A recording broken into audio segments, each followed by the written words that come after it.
વિદ્યાર્થી મિત્રો, ધોરણ 11ના આજના વિડીયોમાં આપણે જોઈશું ખૂબ જ અગત્યનો ટૉપિક.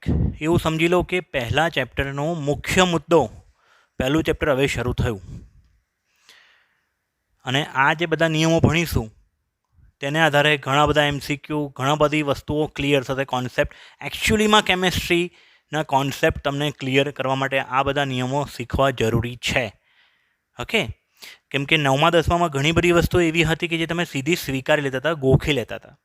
એની પાછળ તમે ક્વેશ્ચન નહોતા પૂછતા કે આવું કેમ કરવાનું, આવું કેમ કરવાનું. ઠીક છે, અહીંયા તમને એ બધા પ્રશ્નોનો જવાબ મળશે ને આગળ બહુ બધી જગ્યાએ કામ લાગશે.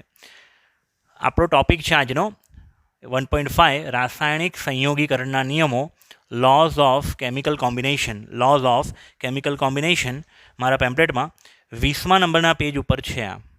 ઓકે, ત્યાં લખેલું છે કે આ રાસાયણિક સંયોગીકરણ એટલે કોઈ પણ રાસાયણિક પ્રક્રિયા થાય, ભૌતિક ફેરફાર થાય તો અમુક નિયમો ફોલો થાય.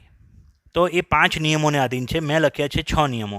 એક નિયમ જે છે એ પાઠ્યપુસ્તકમાં નથી આપ્યો પણ જરૂરી છે ખરો, એટલે સમજી રાખવાનો ખરો JEE નીટ માટે.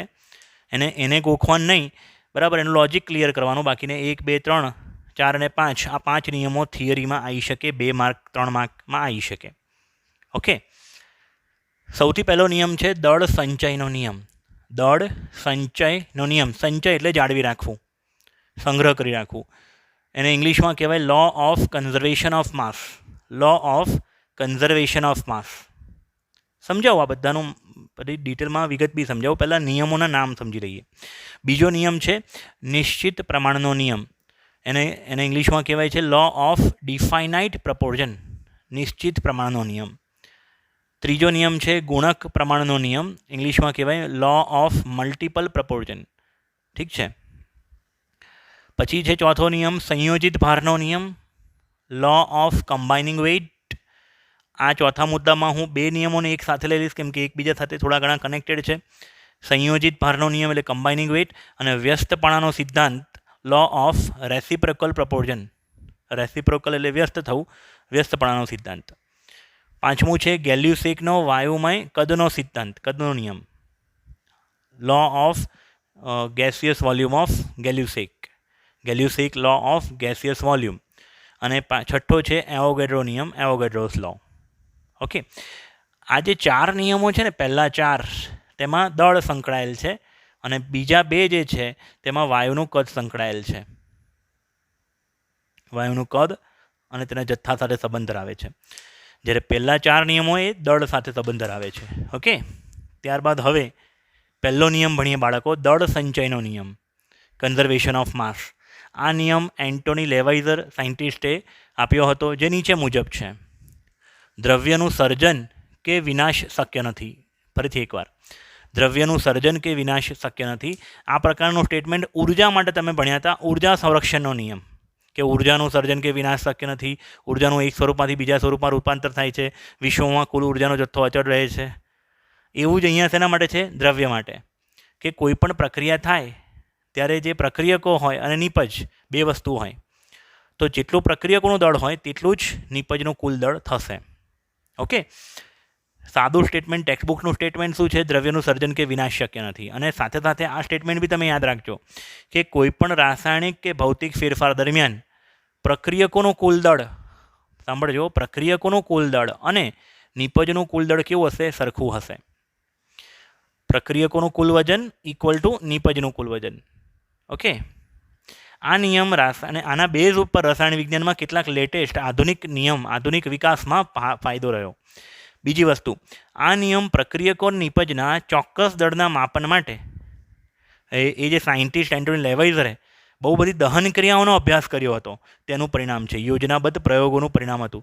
એટલે આ નિયમ ડેવલપ એમને નહોતો થઈ ગયો, એને બહુ બધી દહન પ્રક્રિયાઓ કરી અને દહન પ્રક્રિયાઓનું શું મળ્યું? એને એક પરિણામ. ઓકે, હું તમને 2 ઉદાહરણ આપીશ. પરીક્ષામાં તમારે ઉદાહરણ કદાચ નહીં લખો તો ચાલશે, કેમ કે પાઠ્યપુસ્તકમાં આટલું જ આપ્યું છે, બરાબર. આ ઉદાહરણ તમારે નિયમ સમજવા માટે છે. ચોપડામાં લખી રાખવાના, પણ પરીક્ષામાં જો થિયરી પૂછાય તો આટલે સુધી લખવાની. ઓકે, હાઇડ્રોજન પહેલી પ્રક્રિયા છે, H2 + O2 gives H2O. આ પ્રક્રિયામાં શું ખોટું છે? શું ભૂલ કરી છે? વિચારો. પ્રક્રિયા બેલેન્સ નથી, પ્રક્રિયા સંતુલિત નથી. હવે પ્રશ્ન થાય કે શું સંતુલિત કરવી પડે પ્રક્રિયાને? હા બાળકો, કેમ કરવી પડે? જો હું પ્રક્રિયાને બેલેન્સ ના કરું તો શું થાય? જોજો જરા અહીંયા H2ના 2 પરમાણુઓ, O2ના 2 પરમાણુઓ, અહીંયા હાઇડ્રોજનના 2 પરમાણુઓ, ઓના 2 પરમાણુઓ, અહીંયા હાઇડ્રોજનના 2 પરમાણુ અને ઓનો એક જ પરમાણુ.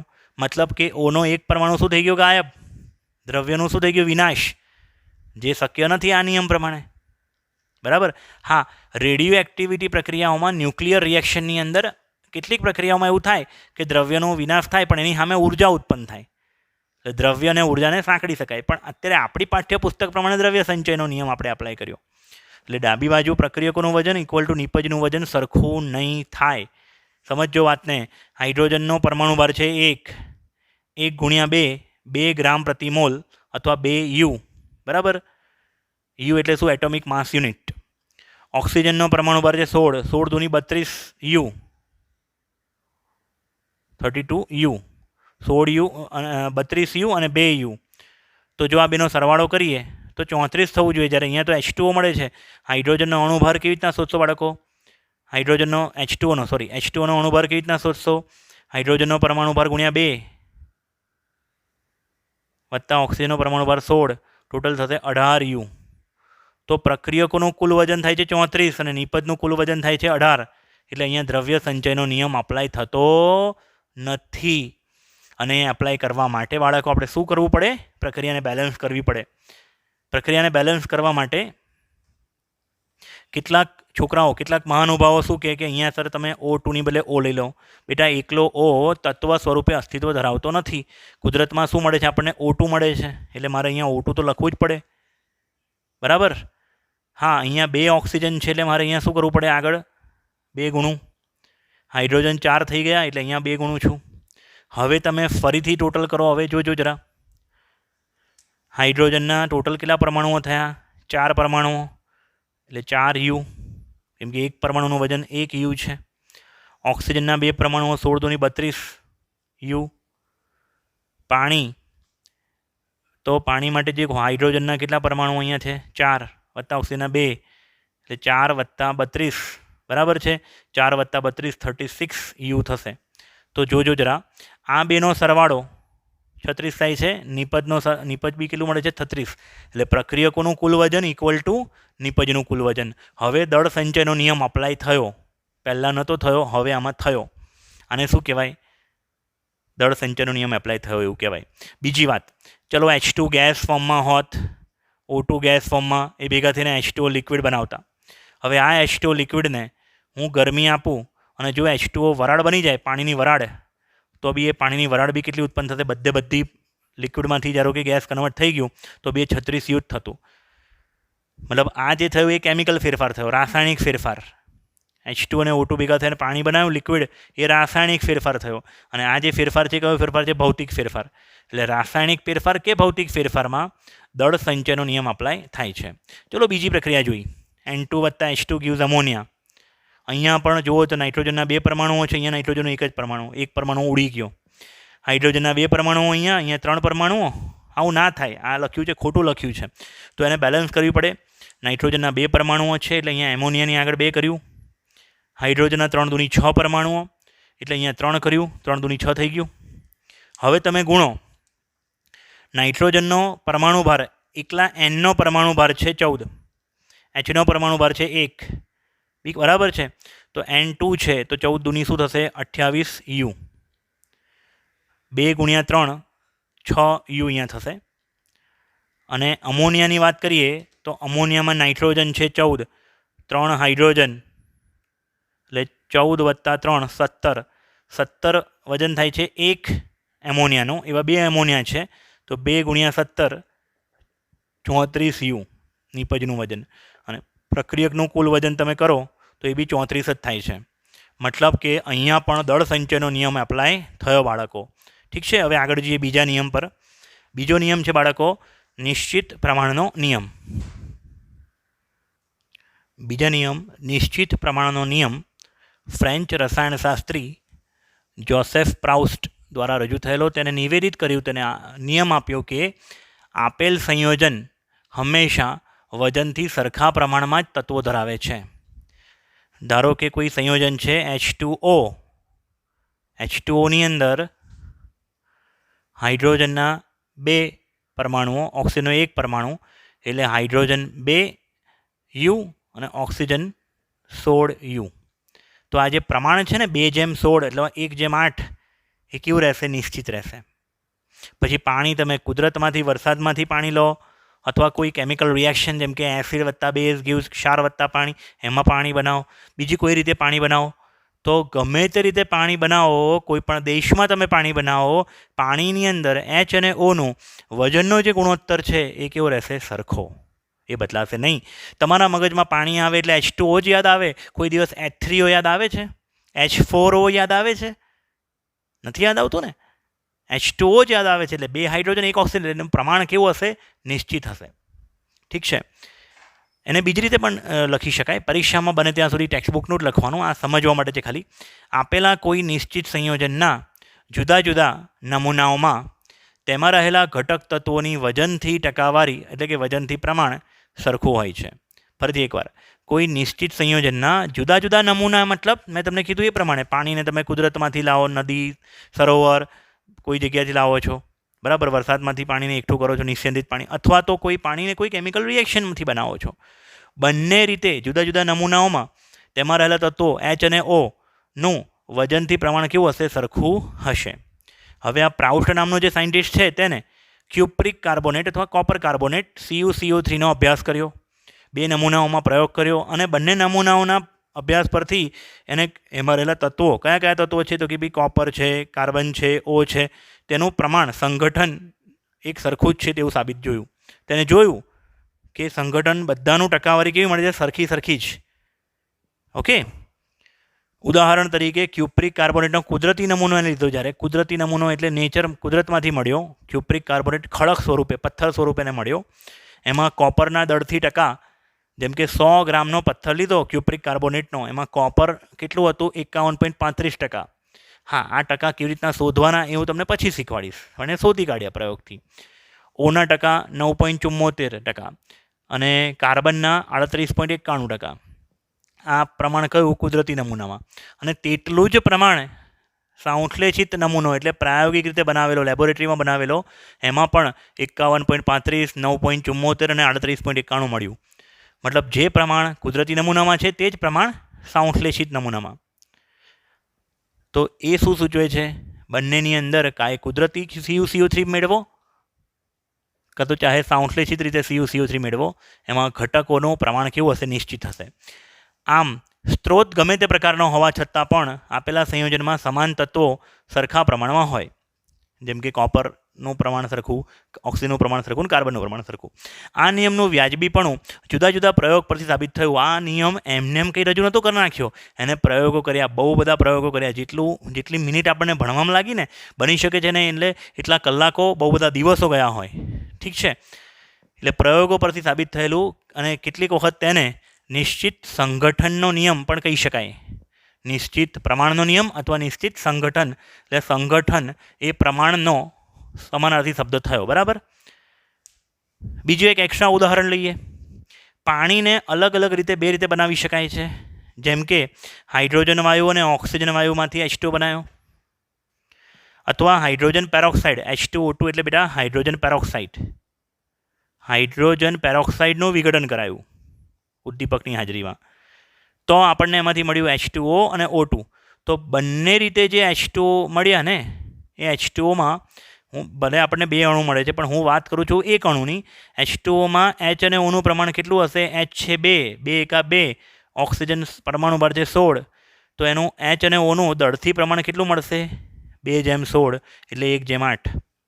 આને તમે ટકામાં ફેરવવું હોય તો ટકામાં એ ફેરવાય. હાઇડ્રોજનના ટકા શોધવા હોય તો શું કરવાનું? હાઇડ્રોજનનું વજન છેદમાં કુલ વજન ગુણ્યા 100. ઓના ટકા શોધવા હોય તો ઓક્સિજનનું વજન છેદમાં કુલ વજન ગુણ્યા 100. 2/18 ગુણ્યા 100 કર્યું તો 11.11%. પ્રાયોગિક રીતે આ નમૂનામાં બી એટલું જ મળ્યું, આ નમૂનામાં પણ એટલું જ મળ્યું. એ રીતના O 16/18 ગુણ્યા 100 88.8888 એટલે 88.89%. આ નમૂનામાં પણ એટલું જ મળ્યું, આ નમૂનામાં પણ એટલું જ મળ્યું. એટલે બંને રીતે મળેલા નમૂનામાં પ્રમાણ કેવું મળે છે? સરખું. તો આ નિયમ થાય છે નિશ્ચિત પ્રમાણનો નિયમ.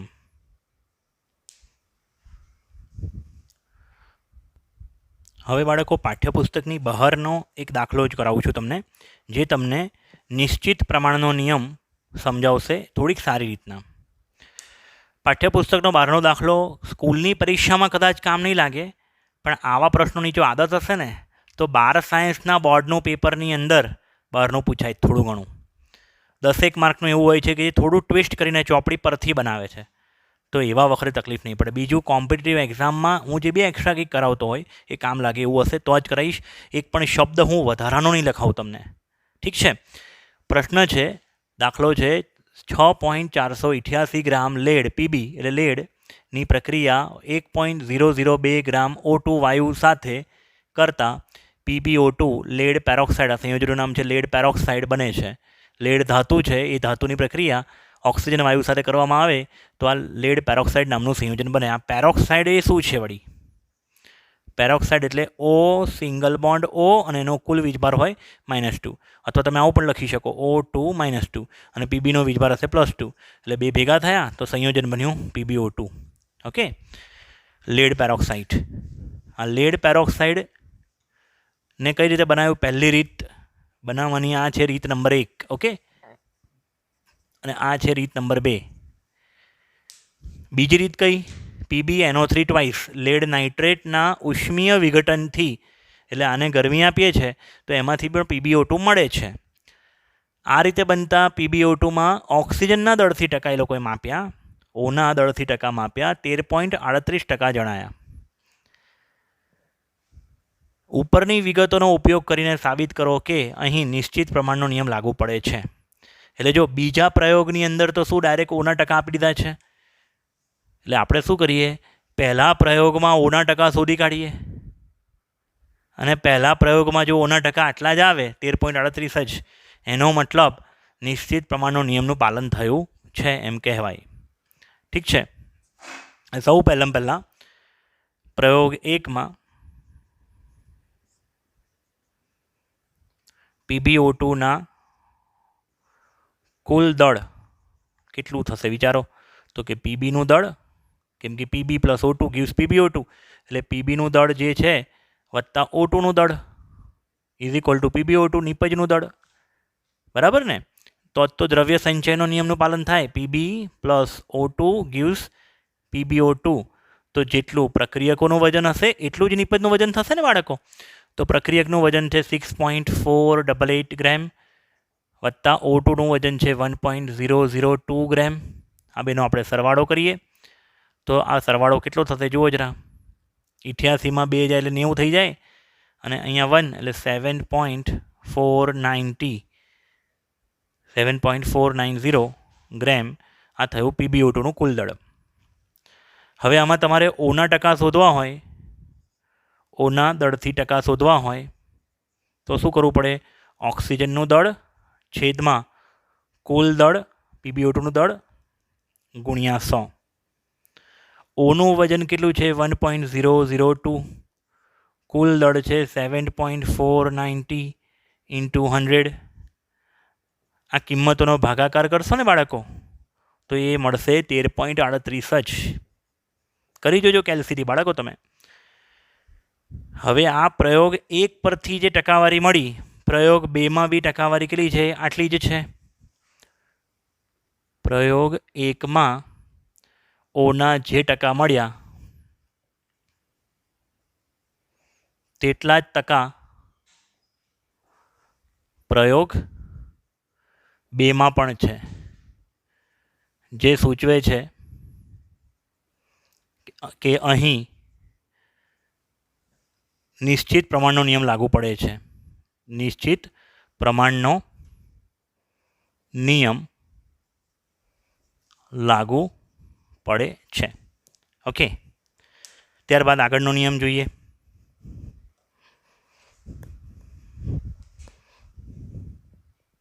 બાળકો, આજના વિડીયોમાં આપણે જોઈશું ચેપ્ટર નંબર 1માં. પાછલા વિડીયોમાં આપણે જે જોયું હતું દળ સંચયનો નિયમ અને નિશ્ચિત સંરચનાનો નિયમ, એ નિયમને આધારે એક દાખલો તમે કરાયો હતો. બીજો દાખલો હવે જોઈએ. 5.85 ગ્રામ સોડિયમ ક્લોરાઇડની પ્રક્રિયા સિલ્વર નાઇટ્રેટ સાથે કરતાં 14.35 ગ્રામ સિલ્વર ક્લોરાઇડ અને 8.5 ગ્રામ સોડિયમ નાઇટ્રેટ મળે છે. તો કેટલા ગ્રામ સિલ્વર નાઇટ્રેટની જરૂર પડે? સોડિયમ ક્લોરાઇડ અને સિલ્વર નાઇટ્રેટ એટલે પ્રક્રિયકો છે, અને સિલ્વર ક્લોરાઇડ AgCl અને સોડિયમ નાઇટ્રેટ NaNO3 એ નિપજ હશે. આપણને નામ પરથી સૂત્ર બનાવતા આવડવું જોઈએ. સોડિયમ ક્લોરાઇડ એટલે NaCl, જે આપણને ખબર છે. સિલ્વર નાઇટ્રેટમાં સિલ્વરની સંયોજકતા હોય +1, સિલ્વરનો વીજભાર હોય +1, નાઇટ્રેટનો વીજભાર હોય -1. અને આ વસ્તુ મેં આગળ આ ચેપ્ટરના વિડીયોમાં શીખવાડી દીધેલી કે નામ પરથી સૂત્ર કેવી રીતના બનાવવાનું, તો સૂત્ર પરથી નામ કેવી રીતના બનાવવાનું. એટલે આ AgNO3 સિલ્વર નાઇટ્રેટ પ્રક્રિયા કરે છે અને એકનો ધન આયન બીજાના ઋણ આયન સાથે પ્રક્રિયા કરશે. સોડિયમ જશે NO3 સાથે, Ag જોડાશે Cl સાથે, એટલે આપણે નિપજ મળશે AgCl વત્તા NaNO3. ઓકે, અહીં આપણે વજન આપ્યું છે. કોણું કેટલું વજન આપ્યું જુઓ જરા. 5.85 ગ્રામ વજન આપ્યું છે, દળ આપ્યું છે NaClનું. આનું આપણે શોધવાનું છે x. AgClનું વજન આપ્યું છે બાળકો 14.35 ગ્રામ અને NaNO3નું વજન છે 8.5 ગ્રામ. ઓકે, દળ સંચયના નિયમ પ્રમાણે શું શીખવાડ્યું દળ સંચયના નિયમમાં? કે જેટલું વજન પ્રક્રિયકોનું હોય કુલ, તેટલું જ વજન કોનું હોય? નિપજોનું. પ્રક્રિયકોનું કુલ દળ ઇક્વલ ટુ નિપજોનું કુલ દળ. પ્રક્રિયકોનું દળ 5.85 વત્તા x ઇક્વલ ટુ નિપજનું વજન 14.35 વત્તા 8.5.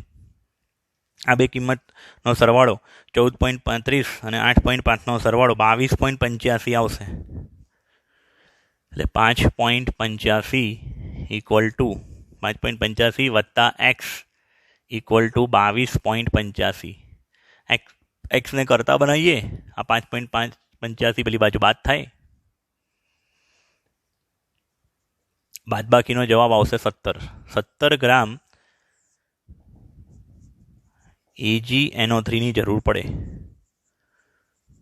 આપણો થઈ ગયો જવાબ. 17 ગ્રામ AgNO3ની જરૂર પડશે. ત્યારબાદ જોઈએ આપણે નવો દાખલો, નવી થિયરી. ત્યારબાદ જોઈએ બાળકો ત્રીજો નિયમ, ગુણક પ્રમાણનો નિયમ. ઓકે, જેને કહેવાય લો ઓફ મલ્ટિપલ પ્રપોર્શન. આ નિયમ ડાલ્ટને 1803માં રજૂ કર્યો હતો.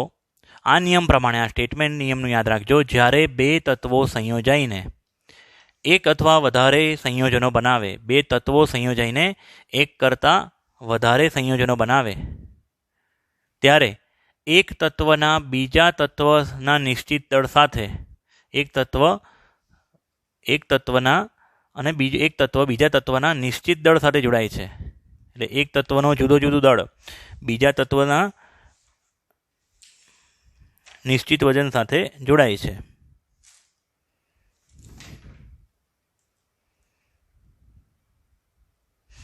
એક તત્વના દળ જુદા દળ બીજા તત્વના નિશ્ચિત દળ સાથે જોડાય છે. તે નાની પૂર્ણાંક સંખ્યાના ગુણોત્તરમાં હોય છે. તો કે સર શું કહેવા માંગે છે? ફરીથી એકવાર સમજજો. ધારો કે એક એક્ઝામ્પલ આપું, H2O, H2O2. આ છે H2 એટલે પાણી, H2O2 એટલે હાઇડ્રોજન પેરોક્સાઇડ. તો આ બેમાં શું છે? બંને તત્વો સરખા છે, હાઇડ્રોજન અને ઓક્સિજન. પણ સંયોજનો કેટલા બન્યા? 2 સંયોજનો બન્યા ને.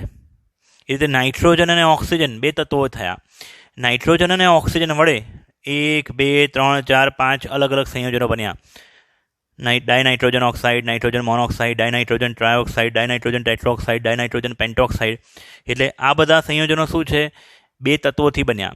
તો હવે તમે જુઓ, જ્યારે 2 તત્વો એમ કે N અને O એક અથવા વધારે સંયોજનો બનાવે, ત્યારે એક તત્વના નિશ્ચિત દળ બીજા તત્વના જુદા દળ બીજા તત્વના નિશ્ચિત દળ સાથે જોડાય છે, અને તે નાની પૂર્ણાંક સંખ્યાના ગુણોત્તરમાં હોય છે.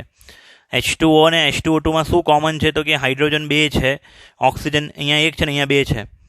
તો હાઇડ્રોજનનું નિશ્ચિત દળ સાથે ઓક્સિજનનો ગુણોત્તર કેટલો હશે? 1:2, 1:2 હશે. અહીંયા તમે જુઓ N2O, N2O3, N2O4, N2O5. તો નાઇટ્રોજનનું નિશ્ચિત દળ આને બી તમે 2થી ગુણી કાઢો તો શું થઈ જાય? N2O2 બરાબર. તો જો નાઇટ્રોજન બધામાં કોમન છે 2 2 2 2 2, તો ઓક્સિજનનો ગુણોત્તર કેટલો હશે? 1:2:3:4:5. ખ્યાલ આવે છે? એક તત્વના જુદા જુદા દળ અને બીજા તત્વનું નિશ્ચિત દળ. ઉદાહરણ તરીકે લઈએ તો હાઇડ્રોજન અને ઓક્સિજન બે તત્વો સંયોજાઈને પાણી અથવા તો હાઇડ્રોજન પેરોક્સાઇડ H2O2 બનાવે છે. H2 + 1/2 O2 gives H2O. Last વિડીયોમાં જે પ્રક્રિયા લખી હતી ને બાળકો, તે મેં આવી લખાઈ હતી. હવે થોડું મેથેમેટિક્સ વાપરો. આખા સમીકરણને જે રીતના તમે અમુક વડે 2 વડે ગુણો છો, 2 વડે ભાગો છો, તે રીતે અહીંયા આખા સમીકરણને, આખી પ્રક્રિયાને 2 વડે ભાગતા તો અહીંયા શું થઈ જશે? 2/2 1, 1/2 એટલે શું થઈ જશે? 1/2. અને અહીંયા 2/2 એટલે 1. ખ્યાલ આવે છે? અને બીજી રીતે તમે જુઓ, હાઇડ્રોજનના 2 પરમાણુ, હાઇડ્રોજનના 2 પરમાણુ, 2/2 હાઇડ્રોજન, ઓક્સિજનનો 1 પરમાણુ, અહીંયા ઓક્સિજનનો 1 પરમાણુ. પ્રક્રિયા થઈ ગઈ બેલેન્સ. નીચે H2 + O2 gives H2O2. હવે ક્યારે કયું આપશે તો જે તે પ્રક્રિયા પરિસ્થિતિ પર આધાર રાખે છે. કયું માધ્યમ લીધું છે, કયો ઉદ્દીપક લીધો છે, એ બધી વસ્તુ જ્યારે આપણે નવા નેક્સ્ટ ચેપ્ટરો ભણીશું ત્યારે જોઈશું. પણ હાલમાં શું સમજવાનું છે કે આ બે સંયોજનો બન્યા તેમાં કોનું કેટલું વજન હતું. હાઇડ્રોજનનો પરમાણુ ભાર છે 1 H પરમાણુ, પણ અહીંયા તો H2 અણુ છે એટલે 1 × 2 2 U અથવા 2 ગ્રામ પ્રતિ મોલ. અહીંયા ઓક્સિજનનો 2 પરમાણુઓ 16 × 32, 32/2 એટલે પાછા થઈ જશે કેટલા? 16 ગ્રામ પ્રતિ મોલ. અહીંયા H2O 18 ગ્રામ, એટલે કે હાઇડ્રોજનનો 2 ગ્રામ ઓક્સિજનના 16 ગ્રામ સાથે સંયોજાયો, પાણીનું 18 ગ્રામ આપ્યું. અહીંયા જોઈએ તો 2 ગ્રામ હાઇડ્રોજન, 16 × 32 ગ્રામ ઓક્સિજન, અને અહીંયા 2 + 32 34 ગ્રામ હાઇડ્રોજન પેરોક્સાઇડ આપ્યું. એટલે એક તત્વનું જુદું જુદું દળ 16 ગ્રામ અને 32 ગ્રામ, એક તત્વના જુદા જુદા દળ બીજા તત્વના નિશ્ચિત દળ સાથે સંયોજાયા, અને એ વજન એક પૂર્ણાંક સંખ્યામાં હોય 16/32, એટલે કે 1/2ના ગુણોત્તરમાં અહીંયા હશે ઓક્સિજનનું વજન. અહીંયા લખ્યું છે જુઓ, અહીં ઓક્સિજનના 2 દળ એટલે 2 અલગ અલગ વજન 16 ગ્રામ અને 32 ગ્રામ જે હાઇડ્રોજનના નિશ્ચિત દળ સાથે સંયોજાય છે તેનો સાદો ગુણોત્તર 16/32 અથવા તો 1/2 તેમ દર્શાવી શકાય છે. ખ્યાલ આવે છે? બીજા અન્ય ઉદાહરણો, કાર્બન મોનોક્સાઇડ, કાર્બન ડાયોક્સાઇડ, એમાં કાર્બનનું નિશ્ચિત વજન જુઓ જરા, કાર્બન બંનેમાં 1 છે એટલે 12 ગ્રામ 12 ગ્રામ. ઓક્સિજન અહીંયા 16 હશે, અહીંયા 32, એટલે ઓક્સિજનનો ગુણોત્તર શું થશે? 16/32 અથવા તો 1:2. નાઇટ્રોજનનું વજન અહીંયા જો આ બધામાં નાઇટ્રોજન 2 2 2 2 2, એટલે નાઇટ્રોજનનું દળ નિશ્ચિત છે અને ઓક્સિજનનું દળ કેવું છે? જુદું જુદું બધામાં. તો ઓક્સિજનનો ગુણોત્તર લેવો હોય તો લઈ શકાય. ઠીક છે બાળકો? પછી અહીંયા એવું જ કાર્બનનો નિશ્ચિત દળ છે, હાઇડ્રોજન બંનેમાં અલગ અલગ છે, તો હાઇડ્રોજનના દળનો તમે ગુણોત્તર લઈ શકો છો. ઓકે, તો આગળ જઈએ બાળકો આપણે. ત્યારબાદ હવે ગુણક પ્રમાણના નિયમ જે આપણે ભણ્યા હમણાં થિયરી, તેને આધારે એક દાખલો. પ્રશ્ન છે, રકમ છે દાખલાની, કાર્બન ઓક્સિજન સાથે જોડાઈને કાર્બન અને O2 એકબીજા સાથે જોડાઈને 2 અલગ અલગ ઓક્સાઇડ સંયોજનો આપે છે. ઉદાહરણ તરીકે CO અને CO2. નથી ખબર આપણને કે કયું સૂત્ર હોઈ શકે, હે ને? 2 અલગ અલગ સંયોજનો આપે છે. તે પૈકી એક સંયોજનમાં કાર્બનના ટકા 42.9 અને બીજા સંયોજનમાં કાર્બનના ટકા 27.3 છે. આ ઉપરની વિગત ઉપરના ડેટા પરથી ગુણક પ્રમાણના નિયમનું પાલન થાય છે તે સમજાવો. ઓકે, ફરીથી એકવાર રકમ શાંતિથી વાંચો, સમજો શું પૂછ્યું છે, શું આપ્યું છે. કાર્બનના ટકા અલગ અલગ 2 સંયોજન છે. એક છે સંયોજન નંબર 1, બીજું સંયોજન નંબર 2. સંયોજન 1માં કાર્બનના ટકા કેટલા છે? 42.9. સંયોજન 2માં કાર્બનના ટકા છે 27.3. કુલ ટકા 100 હોય એટલે કાર્બનના ટકા 42.9 છે, તો સંયોજન 1માં ઓક્સિજનના ટકા કેટલા હશે? 57.1. 42.9ને 100માંથી બાદ કર્યા એટલે મને મળ્યું કેટલું? 57.1.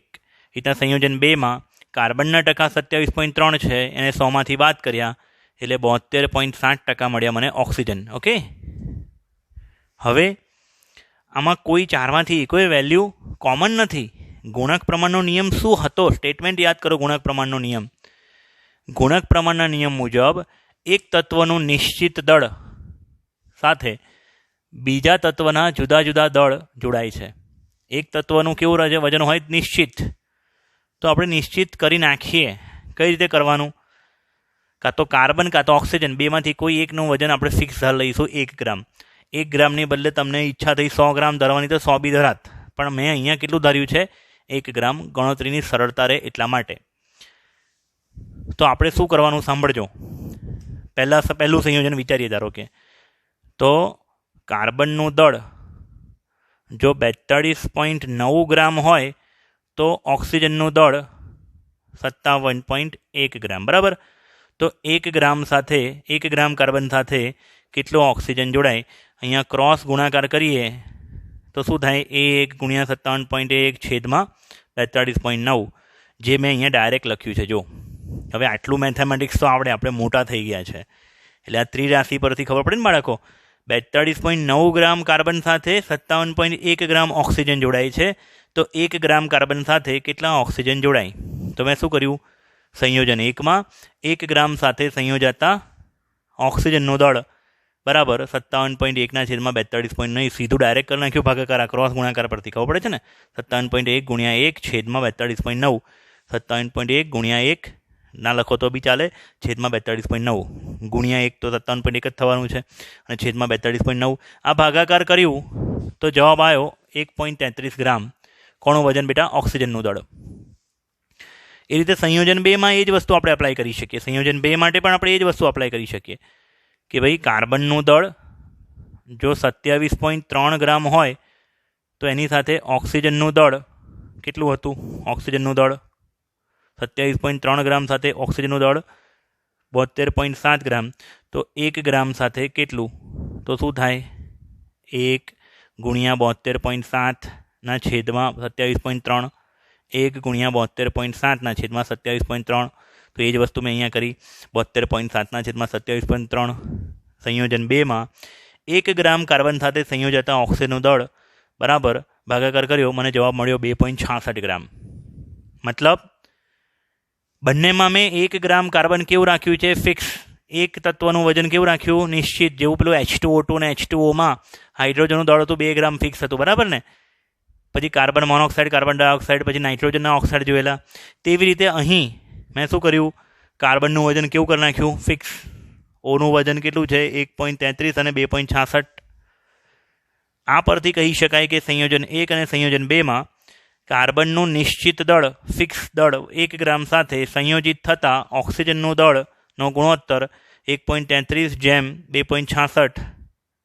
આ બંને 1.33 અને 2.66, 1.33ના ડબલ કરો ને તો 2.66 થાય. એટલે આ બેનો ભાગાકાર કેટલો થાય? 1:2, 1:2, જે સાદી પૂર્ણાંક સંખ્યા છે. આના પરથી કહી શકાય કે અહીં ગુણક પ્રમાણના નિયમનું પાલન થાય છે. સમજણ પડી બાળકો? ત્યારબાદ વિદ્યાર્થી મિત્રો આપણે ચોથા નંબરનો નિયમ મેં આગળ કીધેલું પાછલા વિડીયોમાં કે આ નિયમ ચોપડીમાં નથી. સંયોજિત ભારનો નિયમ અને વ્યસ્તપણાનો સિદ્ધાંત. ઇંગ્લિશમાં એમને કહેવાય છે law of chemical combining weight, law of combining weight, અને બીજું છે law of reciprocal proportion. Reciprocal એટલે વ્યસ્ત. આ નિયમ તમને JEE નીટમાં કામ લાગશે, અને JEE નીટની કોઈ પણ મોટી મોટી બુક્સની અંદર આટલો સહેલી રીતે આ નિયમ નહીં સમજાયો હોય, એટલે સમજી લેવો જરૂરી છે. ઓકે. જો બે તત્વો A અને B અલગ અલગ સંયોજનોમાં ત્રીજા તત્વ Cના નિશ્ચિત દળ સાથે સંયોજન બનાવતા હોય તો તે બે તત્વો A અને B તત્વો દળના તે જ ગુણોત્તરમાં તે જ પ્રમાણમાં જોડાઈને ત્રીજું સંયોજન પણ બનાવી શકે છે. એટલે કહેવા શું માંગે છે અહીંયા? A, B, C મેં ધારેલા તત્વો છે. બાકી તત્વો ટોટલ આપણને ખબર છે 118 પરમાણુઓ છે આવર્ત કોષ્ટકમાં, તો કોઈ પણ તત્વ હોઈ શકે. A, B, C મેં ધારેલા તત્વો છે. A અને B અલગ અલગ સંયોજનો બનાવશે, જે કોની સાથે જોડાશે? C સાથે. જેમ કે અહીંયા જો ઉદાહરણ આપ્યું છે A2C, B3C. A અને B કોની સાથે જોડાયા? C સાથે. પણ Cના નિશ્ચિત દળ સાથે.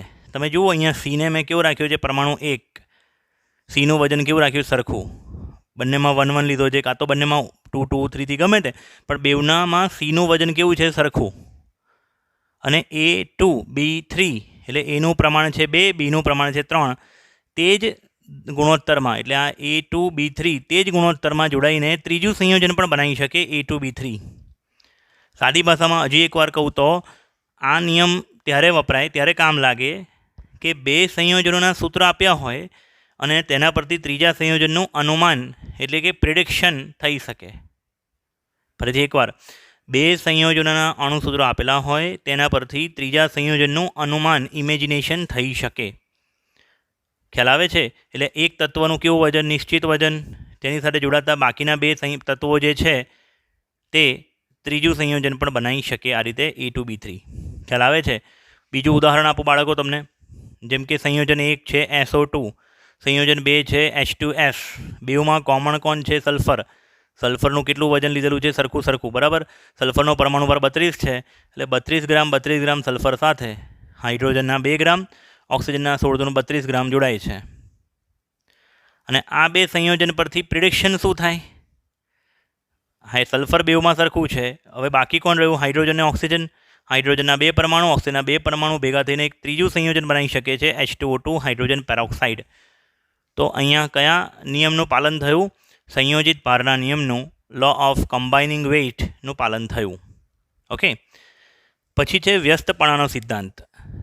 જો બે તત્વો A અને B અલગ અલગ સંયોજનોમાં ત્રીજા તત્વના નિશ્ચિત કે જુદા જુદા દળ સાથે, અહીંયા શું લખ્યું છે? સીનું નિશ્ચિત દળ, અહીંયા શું લખ્યું છે? નિશ્ચિત કે જુદું જુદું દળ સાથે સંયોજાઈને સંયોજનો બનાવતા હોય તો તે બે તત્વો A અને B દળના કોઈ નવા ગુણોત્તર સાથે જોડાઈને ત્રીજું સંયોજન બનાવી શકે છે.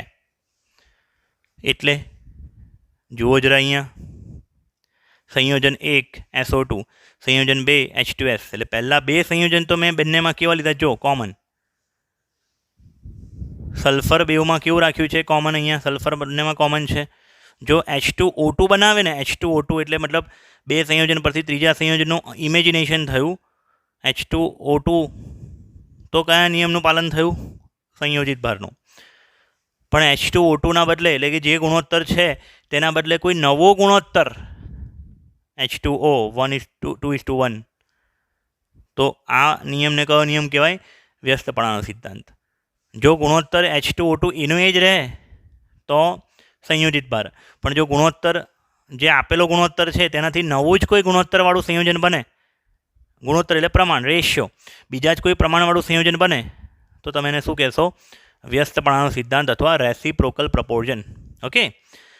બીજું એક ઉદાહરણ, NO2 NH3. આ બે સંયોજનમાં શું કોમન છે બાળકો? નાઇટ્રોજન મેં કોમન રાખ્યો. જો 14 ગ્રામ નાઇટ્રોજન, 14 ગ્રામ નાઇટ્રોજન. ઓક્સિજનનું વજન, ઓક્સિજન 16:32, હાઇડ્રોજન 3 3:32નું કોઈ સંયોજન જ પોસિબલ નથી. સંયોજન પોસિબલ છે H2O કાં તો H2O2. તો પછી આ H2Oમાં તમે જુઓ અહીંયા આ નિયમનું પાલન ના થયું. આ રેશિયો અહીંયા H2Oમાં શું છે? 2:1નો રેશિયો છે. જુઓ અહીંયા, અને અહીંયા 3H અને અહીંયા 2O, મતલબ H3O2 તો બનતો નથી. શું બન્યું? H2O. એટલે કોઈ નવા ગુણોત્તરવાળું સંયોજન બન્યું. તો એને શું કહેવાય? વ્યસ્તપણાનો સિદ્ધાંત. બાળકો, આના MCQ તમને જે MCQની શીટ આપેલી છે તેમાં જોવા મળશે. ત્યારબાદ હવે બાળકો આપણે જોઈએ 5મો નિયમ, ગેલ્યુસેકનો વાયુમય કદનો નિયમ, જેને કહેવાય ગેલ્યુસેક લો ઓફ ગેસિયસ વોલ્યુમ. એનું વિધાન છે, જ્યારે કોઈ રાસાયણિક પ્રક્રિયામાં વાયુઓ સંકળાયેલા હોય, વાયુઓ સંયોજાય અથવા ઉત્પન્ન થાય, એટલે પ્રક્રિયક સાઈડ કે નિપજ સાઈડ વાયુ હોય અથવા બધા વાયુ હોય, ત્યારે જો વાયુઓ સમાન તાપમાને અને દબાણે હોય તો તેમના કદ સાદો ગુણોત્તર દર્શાવે છે. તેમનો કદ સાદો ગુણોત્તર દર્શાવે છે. અને હા, અહીંયા સમાન તાપમાન દબાણ હોવું જરૂરી છે. મતલબ પ્રક્રિયક અને નિપજ બધાનું તાપમાન અને દબાણ કેવું હોવું જોઈએ? સરખું. ત્રણ ઉદાહરણ આપીશ તમને. પહેલું ઉદાહરણ, H2 ગેસ વત્તા O2 ગેસ gives H2O. આ પ્રક્રિયામાં આ ઉદાહરણ તો તમને લાસ્ટ વિડીયોમાં પણ આપેલું. બરાબર. 2 હાઇડ્રોજનના અણુઓ કેટલા છે? સહગુણક છે 2, ઓક્સિજનનો સહગુણક 1 અને H2O નો સહગુણક 2. બધા ગેસ ગેસ ગેસ. હા, પાછલા વિડીયોમાં મેં H2O લિક્વિડ લખેલું, અહીંયા મેં H2O ગેસ લખ્યું છે. બરાબર છે, કેમ કે H2O લિક્વિડ બને રૂમ તાપમાનની આસપાસ હોય તો, પણ 100 ડિગ્રી સેલ્સિયસથી ઊંચું તાપમાન હોય ત્યારે H2O કેવું બને? ગેસ. એટલે H2O ને O2 માંથી H2O ગેસ બી બની શકે, H2O ને O2 માંથી H2O લિક્વિડ પણ બની શકે. મેં અહીંયા ગેસ બનાવ્યો છે. હવે અહીંયા એમના મોલનો ગુણોત્તર અથવા તો એમના સહગુણકોનો ગુણોત્તર શું છે? તો 2:1:2. તો કદનો ગુણોત્તર બી એવો જ હશે, 2:1:2. 2 કદ H2. 2 કદ એટલે જેટલું કદ ઓક્સિજનનું હશે ને એના કરતાં બમણું કદ શું હશે? હાઇડ્રોજનનું. અને જેટલું કદ હાઇડ્રોજનનું હશે એટલું જ કદ કોનું ઉત્પન્ન થશે? પાણીનું. ઉદાહરણ તરીકે જો મેં 100 ml, સમજ પડે છે બાળકો? જેટલું કદ હાઇડ્રોજનનું તેનાથી અડધું કદ ઓક્સિજનનું, અને જેટલું કદ હાઇડ્રોજનનું હશે વપરાશે તેટલું જ કદ H2Oનું ઉત્પન્ન થશે. બેટા લિક્વિડ નથી, અહીંયા વાયુ માટે છે, અહીંયા લખેલું જ છે વાયુ. પ્રવાહી હોય ને પ્રવાહી, તો પ્રવાહીમાં 2 ટેસ્ટ ટ્યુબ છે મારી પાસે. એકની અંદર 5 ml લિક્વિડ છે, બીજાની અંદર મેં 10 ml લિક્વિડ ભર્યું છે. જ્યારે હું આ બેને ભેગા કરું ને લિક્વિડ હોય તો 15 ml પ્રવાહી ઉત્પન્ન થાય. પણ અહીં બેટા પ્રવાહી નથી, અહીંયા શું છે? વાયુ છે. એટલે અહીંયા એવું લોજિક નહીં વાપરવાનું કે સીધો સરવાળો કરી નાખવાનો. અહીંયા તમારે શું જોવાનું? સહગુણકો જોવાના, મોલ જોવાના. સહગુણકોનો જે ગુણોત્તર હોય 2:1:2, કદનો ગુણોત્તર બી એવો જ હોય, 2:1:2. ઠીક છે? 2 કદ એટલે 2 લીટર કદ નહીં, સમજજો. 2 કદ એટલે 2 ગણું કદ. આ 1 ગણું કદ અને આ 2 ગણું. સમજણ પડે છે? એટલે જેટલું કદ મેં હાઇડ્રોજનનું લીધું, ઉદાહરણ તરીકે મેં હાઇડ્રોજનનું કદ લીધું 100 ml હાઇડ્રોજન. 100 mlના બદલે હું 50 ml, 100 લીટર, 1000 ml ગમે તે મારે લેવું હોત લઈ શકાત. પણ જો હું 100 ml હાઇડ્રોજન લઈશ ને તો એના કરતાં અડધા 50 ml O2 વપરાશે. જેટલા ml હાઇડ્રોજન લીધા હશે બાળકો તેટલા ml એનાથી અડધા ml શું વપરાશે? O2. અને જેટલા હાઇડ્રોજન લીધા હશે, કેમ કે સહગુણકો હાઇડ્રોજનના અને પાણીના સરખા છે, એટલે જેટલા મેં હાઇડ્રોજનનો કદ લીધો હશે તેટલું જ કદ કોણ ઉત્પન્ન થશે? પાણીનું ઉત્પન્ન થશે. એટલે આ જે કદ છે એ તેમના કોના પર આધાર રાખે છે? સહગુણકો પર આધાર રાખે છે, કદનો ગુણોત્તર. ઓકે. આમ અહીં હાઇડ્રોજન, ઓક્સિજન અને H2Oના કદનો ગુણોત્તર સમાન તાપમાને અને દબાણે 2:1:2 છે. 2:1:2 એ તેમના સહગુણકોનો ગુણોત્તર એટલે કે મોલનો ગુણોત્તર છે, અને તે જ ગુણોત્તર શાનો છે? તેમના કદનો. 2:1:2. અગર મેં આની જગ્યાએ 1000 ml H2 લીધા હોત તો 500 ml O2 વપરાત અને 1000 ml H2O ઉત્પન્ન થાત, પાણીની વરાળ ઉત્પન્ન થાત. આ નિયમ હકીકતમાં કદથી નિશ્ચિત પ્રમાણનો નિયમ છે. આની આગળ જોડ્યું હતું નિશ્ચિત પ્રમાણનો નિયમ, એ શું હતો? દળ માટે હતો. અને આ શાના માટે સંબંધ સૂચવે છે? કદ માટે. ઓકે. બીજું ઉદાહરણ જોઈએ બાળકો આપણે. H2 + Cl2 gives to HCl. અહીંયા 1, 1, 2 સહગુણકો છે, 1:1:2. તો આ શું સૂચવે છે? 1 કદ, 1 કદ અને 2 કદ. એટલે કે જેટલા કદ હાઇડ્રોજનના વપરાશે એટલો જ કદ ક્લોરિનનું વપરાશે, અને એનાથી ડબલ કદ કોણ ઉત્પન્ન થશે? HClનું. એટલે ધારો કે ઉદાહરણ તરીકે મેં 10 લીટર હાઇડ્રોજન વાયુ લીધો હોય તો એની સાથે 10 લીટર ક્લોરિન વાયુ વપરાશે અને 20 લીટર HCl ઉત્પન્ન થશે. ત્રીજું ઉદાહરણ લઈએ બાળકો આપણે. હેબર પ્રોસેસ, હેબર વિધિ, જેમાં એમોનિયા ઉત્પન્ન થતો હતો. નાઇટ્રોજન ગેસ વત્તા 3 hydrogen gas reversible gives 2 ammonia gas. હા, હવે અહીંયા ફોરવર્ડ એરો કર્યો છે અને રિવર્સિબલ એરો કર્યો છે, એ બધા જવાબો તમને પછી આપીશું. ઠીક છે? હાલમાં જેમ સ્ટેપ બાય સ્ટેપ બધા પ્રશ્નોનો ઉત્તર તમને મળતો જશે. ઓકે. કેમ કે હજી તો રસાયણ વિજ્ઞાન ભણવાની જસ્ટ શરૂઆત કરી છે અને ખૂબ જ નવીન રીતે આપણે રસાયણ વિજ્ઞાન ભણી રહ્યા છે. 9મા 10મામાં જે રસાયણ વિજ્ઞાન તમે ભણતા હતા કેમેસ્ટ્રી, એ અને આ કેમેસ્ટ્રીમાં ટોટલ આપ જમીનનો ફરક છે. અને આ કેમેસ્ટ્રી તમને 12મા સુધી કામ લાગશે, આગળ કોલેજમાં બી કામ લાગશે. એટલે ખૂબ જ ધ્યાનથી સમજજો. ઓકે. 1, 3, 2 એ શું સૂચવે છે? કે જેટલું કદ મેં નાઇટ્રોજનનું લીધું હશે તેનાથી 3 ગણું કદ હાઇડ્રોજનનું વપરાશે. જેટલું કદ નાઇટ્રોજનનું લીધું છે તેનાથી 3 ગણું કદ કોણ વપરાશે? હાઇડ્રોજનનું. અને જેટલું નાઇટ્રોજનનું કદ હશે તેનાથી ડબલ કદ, બમણું કદ કોણ ઉત્પન્ન થશે? એમોનિયાનું ઉત્પન્ન થશે. ઉદાહરણ તરીકે મેં 50 ml નાઇટ્રોજન લીધો, 50 ml. તો એના 3 ગણા 50 ગુણ્યા 3 150 ml શું ઉત્પન્ન થયા? હાઇડ્રોજન. અને જેટલો નાઇટ્રોજન હતો તેનાથી ડબલ શું ઉત્પન્ન થયો? એમોનિયા. કેમ? કેમ કે નાઇટ્રોજનનો સહગુણક 1 છે ને એમોનિયાનો સહગુણક કેટલો છે? 2. એટલે શું થાય? નાઇટ્રોજનથી ડબલ. ખ્યાલ આવે છે બાળકો? તો આને કહેવાય ગેસિયસ લો ઓફ ગેલ્યુસેક. હવે આગળ જોઈએ એવોગેડ્રોનો નિયમ. તે પણ આના જેવો જ છે, વાયુ માટે જ છે. હવે બાળકો આપણે ખૂબ જ અગત્યનો નિયમ સમજીએ. એવોગેડ્રોનો નિયમ છે બહુ નાનો નિયમ, પણ પાઠ્યપુસ્તકના ચોપડીના શબ્દો એટલા હેવી છે ને કે હેવી શબ્દોની અંદર એ નિયમનો મૂળ મર્મ, મૂળ અર્થ દબાઈ જાય છે. એવું ન થવું જોઈએ બેટા. ગભરાવાનું નહીં, સમજજો. એવોગેડ્રો નામના સાયન્ટિસ્ટે શું વિધાન આપ્યું કે સમાન તાપમાને, એક વસ્તુ યાદ રાખજો, આપણા વાયુ માટે એપ્લાય થાય છે, બરાબર? વાયુના 4 પ્રોપર્ટી હોય. વાયુના ગુણધર્મો 4 ગુણધર્મો છે માપી શકાય તેવા: દબાણ, તાપમાન, કદ અને અણુઓની સંખ્યા મોલ n. ઓકે. હવે જો તાપમાન સમાન લીધું, સમાન તાપમાન અને દબાણે, વાયુનું સમાન કદ, સમાન સંખ્યામાં અણુઓ ધરાવે છે. એટલે જો પ્રેશર, ટેમ્પરેચર અને વોલ્યુમ આ 3 વસ્તુ સરખી હોય ને તો વાયુના મોલ બી કેવા હોય? અણુના સંખ્યા બી કેવી આવશે? સરખી હશે. હવે એક વસ્તુ હું તમને સમજાવું, સમજજો. વાયુ, હાઇડ્રોજનનો અણુ નાની સાઇઝનો હોય, બરાબર? ઓક્સિજનનો કદ મોટી સાઇઝનો હોય, થોડો. ઓક્સિજનનો અણુ સહેજ મોટી સાઇઝનો હોય. એ અત્યારે હું આ અણુની આ દડાની સાઇઝની વાત નથી કરતો. એ દડાને જે બોક્સમાં ભર્યો છે ને તેની વાત કરું છું.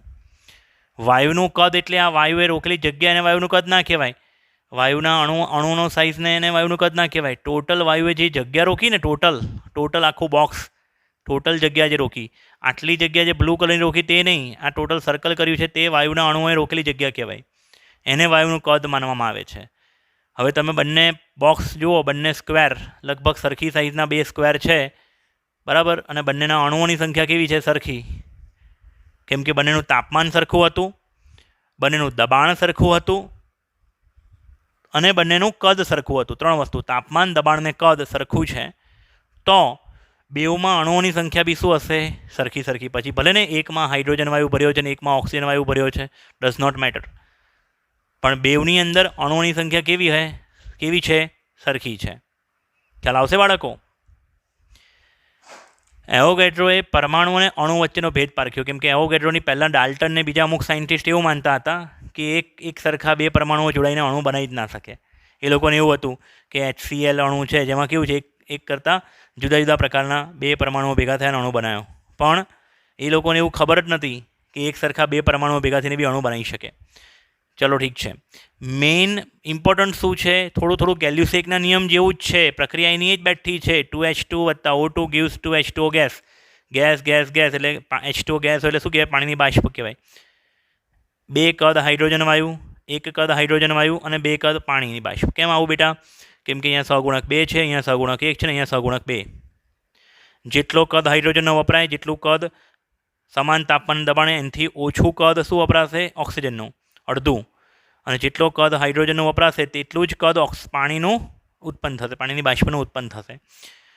જો તમે 1 કદ O2 વાયુ લીધો હોય અને એને 2 કદ હાઇડ્રોજન વાયુ આપ્યા હોય, એટલે જેટલા O2ના કદ હોય તેનાથી ડબલ હાઇડ્રોજનનું કદ રાખેલું હોય, તો પ્રક્રિયા ન થયેલો કોઈ ઓક્સિજન રહેતો નથી. એટલે અહીંયા મેં રિવર્સિબલ એરો આપ્યો હોત ને તો પ્રક્રિયા થયા વગરનો O2 અથવા H2 રહે છે તેવું કહેવાય. પણ અહીંયા મેં રિવર્સિબલ એરો આપ્યો નથી. ખાલી કેવો એરો આપ્યો તો? Forward arrow. એનો મતલબ બધા પ્રક્રિયકો શેમાં કન્વર્ટ થઈ જાય છે? પાણીમાં કન્વર્ટ થઈ જાય છે. ખ્યાલ આવે છે? એટલે કે 2H2 + O2 gas gives H2O gas, 2H2O gas. સમજો હજી એકવાર. 100 ml હાઇડ્રોજન લીધા હોય, એની સાથે 50 ml ઓક્સિજન જોઈએ અને 100 ml H2O ઉત્પન્ન થાય. એટલે કે જેટલું કદ હાઇડ્રોજનનું લીધું તેનાથી અડધું કદ ઓક્સિજનનું વપરાયું અને તેનાથી ડબલ કદ, આનાથી ડબલ અને આના જેટલું. કેમ કે અહીંયા સહગુણક 2 અને 2 સરખા છે, જ્યારે ઓક્સિજનનો સહગુણક કરતાં H2નો સહગુણક કેવો છે? ડબલ છે. આ સહગુણકોને કહેવાય તત્વયોગમિતીય ગુણાંકો. અથવા મોલ. હાઇડ્રોજનનું જેટલું કદ વપરાયું તેનાથી અડધું કદ ઓક્સિજનનું વપરાયું, અને જેટલું હાઇડ્રોજનનું કદ વપરાય છે તેટલું જ કદ H2O ઉત્પન્ન થાય છે, H2O ગેસ પાણીની વરાળનું. ઠીક છે. હવે આ જે કદ છે ને તેની માટે એક અહીંયા આકૃતિ સમજાઈ છે. ધારો કે આપણી પાસે 3 બોક્સ છે, બધા બોક્સની સાઇઝ છે 50 ml 50 ml 50 ml, બરાબર. 50 ml 50 કરું, 50 + 50 ml તો શું થઈ જાય? 100 ml થઈ જાય ને. એટલે મારી પાસે જે હાઇડ્રોજન વાયુ છે ને એને મેં કેટલા 2 પાત્રમાં ભર્યા. 50 mlનું એક પાત્ર, 50 mlનું બીજું પાત્ર, અને ત્રીજું 50 mlનું પાત્ર એમાં મેં O2 વાયુને ભર્યો. હવે આ 3 પાત્રોને મેં ઠલવીને વાયુ એકઠો કર્યો તો કેટલો વાયુ ઉત્પન્ન થયો?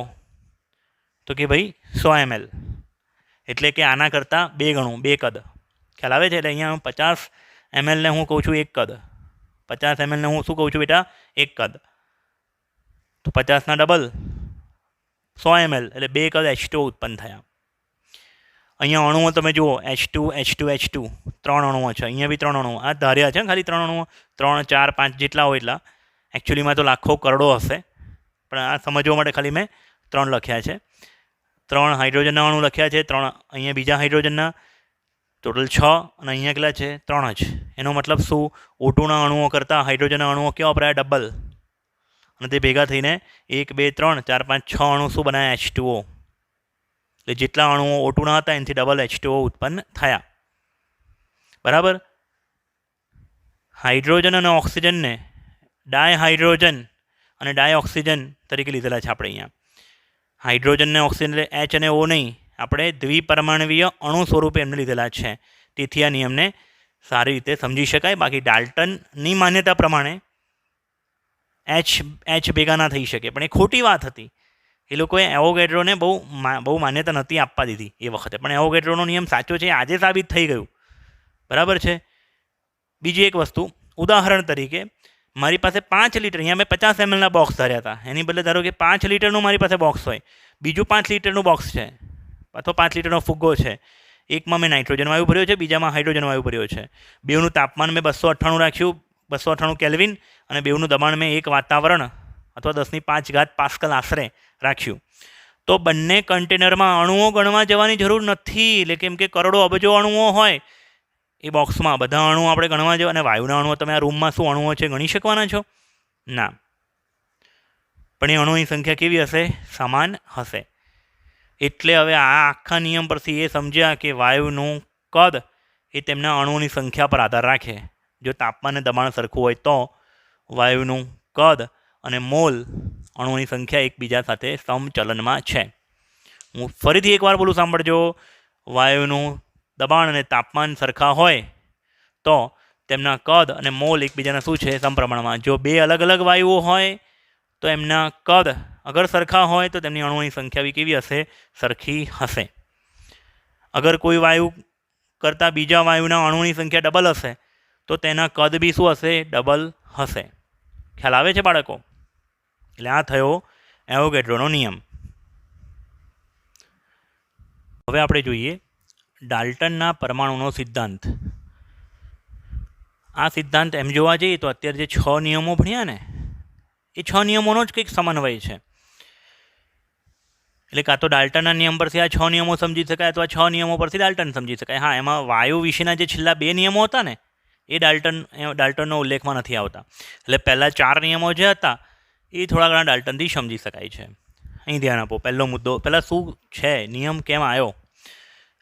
ડાલ્ટનનો પરમાણુનો સિદ્ધાંત. આ પરમાણુ શબ્દ એક ગ્રીક શબ્દ હતો એટોમિયો, અને એટોમિયો એટલે અવિભાજ્ય. આનો મિનિંગ થાય છે અવિભાજ્ય કણ.